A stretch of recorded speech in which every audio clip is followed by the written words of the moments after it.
স্বয়ং শাকিব খানও কিন্তু ঈদ নির্ভর নায়ক হয়ে গেছে এখন। আমি মনে করি যে বাংলাদেশের মোস্ট অফ দ্য ডিরেক্টরস আমাকে আসলে অ্যাবিউজ করছে, কারণ তারা আমাকে কাজে লাগাইতে পারে নাই। এটা তাদের ব্যর্থতা। যেসব ডিরেক্টর নিজের ডিরেকশনে আবার অ্যাক্টিংও করে, আমার তাদেরকে বোকা মনে হয়, খুবই বোকা মনে হয়, প্রচণ্ড বোকা মনে হয়। আমি আসলে 12 বছর ধরে সিনেমা ইন্ডাস্ট্রিতে কাজ করি, 60টার উপরে সিনেমা আমার রিলিজ হয়েছে। আমি মনে করি যে বাংলাদেশের মোস্ট অফ দ্য ডিরেক্টরস আমাকে আসলে অ্যাবিউজ করছে, এরা আমাকে সঠিকভাবে কাজে লাগাইতে পারে নাই। আমার ভেতরে যে ধরনের অ্যাক্টিং ট্যালেন্ট আছে, পোটেনশিয়ালিটি আছে, সেটাকে তারা আসলে এক্সপ্লোর করতে পারে নাই। হয় এটা তাদের অযোগ্যতা, হয় আমার এটা অযোগ্যতা যে আমি তাদের কাছে এটা দেখাইতে পারি নাই। বাট আমি কি লেভেলের অ্যাক্টিং করতে পারি সেটা আমি কিছু ছবিতে হলেও আমি সেটা দেখাতে পেরেছি, যারা আমার দর্শক বা ইন্ডাস্ট্রির অনেকেই সেটা জানে। কিন্তু এখন ডিরেক্টররা যদি আমাকে নতুন কোনো ক্যারেক্টারে, আমি যে ধরনের ক্যারেক্টার করতে চাই সেটা যদি এক্সপ্লোর করার মতন সাহস না রাখে, সেটা তো আমার ব্যর্থতা না, এটা তাদেরই ব্যর্থতা আমি মনে করি।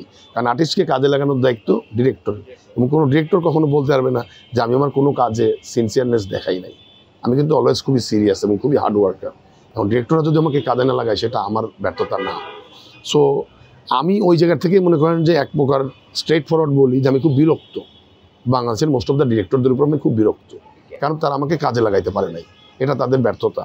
আমি যে ভালো অভিনয় করতে পারি সেটা আমি দেশাদারিরে দেখাইছি, মুসাফিরে দেখাইছি, আমি বৈষম্যতে দেখাইছি, আমি অনেক সিনেমায়, স্বপ্নের ঘর সিনেমায় দেখাইছি, ছিটমহলে দেখাইছি, অনেক ধরনের সিনেমা আমি দেখাইছি। সমষ্টিগতভাবে তো আসলে আমাদের ফিল্ম ইন্ডাস্ট্রির অবস্থা ভালো না, এটা বাস্তবতা, এটা সাধারণ একজন লোকও জানে।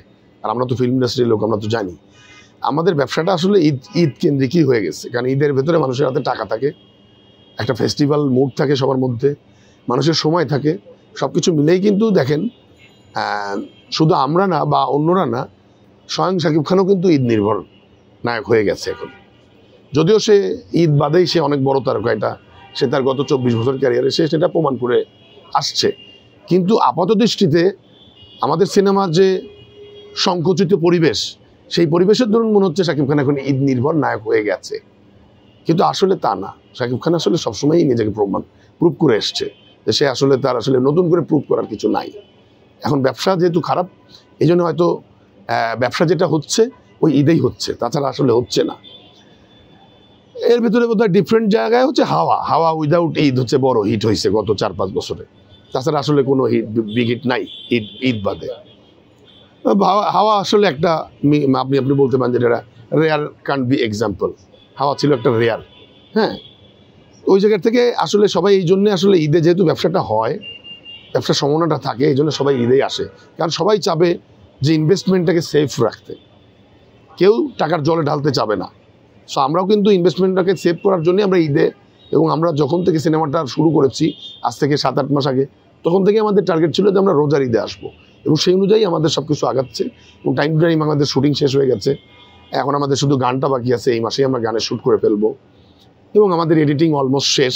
আমাদের সিকোয়েন্সের যে এডিটিং, মূল সিনেমার এডিটিং অলমোস্ট শেষ। আমরা ঈদে আসবো, এটা হচ্ছে সবচেয়ে বড় কথা। কে কম্পিটিটর সেটা আমাদের আসলে ভাবার সুযোগ নাই, কারণ আপনি যদি যখন কম্পিটিশনে চলে আসবেন, কে আপনার কম্পিটিশন দিবে আপনার সাথে, সেটা আসলে ভাবলে আসলে আপনি প্রতিযোগিতা করতে পারবেন না। যে যারা নিজের ডিরেকশনে, যারা যেসব ডিরেক্টর নিজের ডিরেকশনে আবার অ্যাক্টিংও করে, আমার তাদেরকে বোকা মনে হয়, খুবই বোকা মনে হয়, প্রচণ্ড বোকা মনে হয়। কারণ একসাথে ডিরেকশন আর অ্যাক্টিং হতে পারে না, এটা আমি বিলিভ করি না। কারণ আমি যে সময় ক্যামেরার সামনে দাঁড়াবো, তখন ডিরেকশনটা কে দিবে? আমার অ্যাসিস্ট্যান্ট দিবে না ক্যামেরাম্যান দিবে? কে দিবে? সো আমি তো আমার ডিরেকশনটাকে একটা আরাধনা মনে করি, একটা সাধনা মনে করি, যে ফিল্ম মেকিং হচ্ছে একটা সাধনা। এটা হচ্ছে লাইক দ্যাট, যে বুটিক শিল্প বোঝেন তো, বুটিক শিল্পে কিন্তু ওই সুতা তৈরি থেকে শুরু হয় প্রক্রিয়াটা। সো সিনেমা মেকিং কিন্তু একটা সুতা তৈরির প্রক্রিয়া থেকে যে শুরু হয়, এরকম বুটিক শিল্পের মতো একটা শিল্প। তো আপনি এইখানে আরেকজনের কাছে অনেক কিছু ছেড়ে দিয়ে আপনি হাওয়া খেয়ে বেড়ালেন, সিনেমা বানানো হয়ে গেল, আরেকজন বানাই দিল, আপনার নাম গেল, এটার নাম ফিল্ম মেকিং না। ফিল্ম মেকিং অনেক টাফ জিনিস। কেউ না বুঝলেও আমরা আপনার প্রয়োজন বুঝি, আর তাই তো অত্যাধুনিক ফিচার সম্বলিত বিভিন্ন সাইজ আর কালারের 250-টিরও বেশি ডিজাইন অপশন নিয়ে ওয়ালটন স্মার্ট ফ্রিজ বোঝে আপনার প্রয়োজন।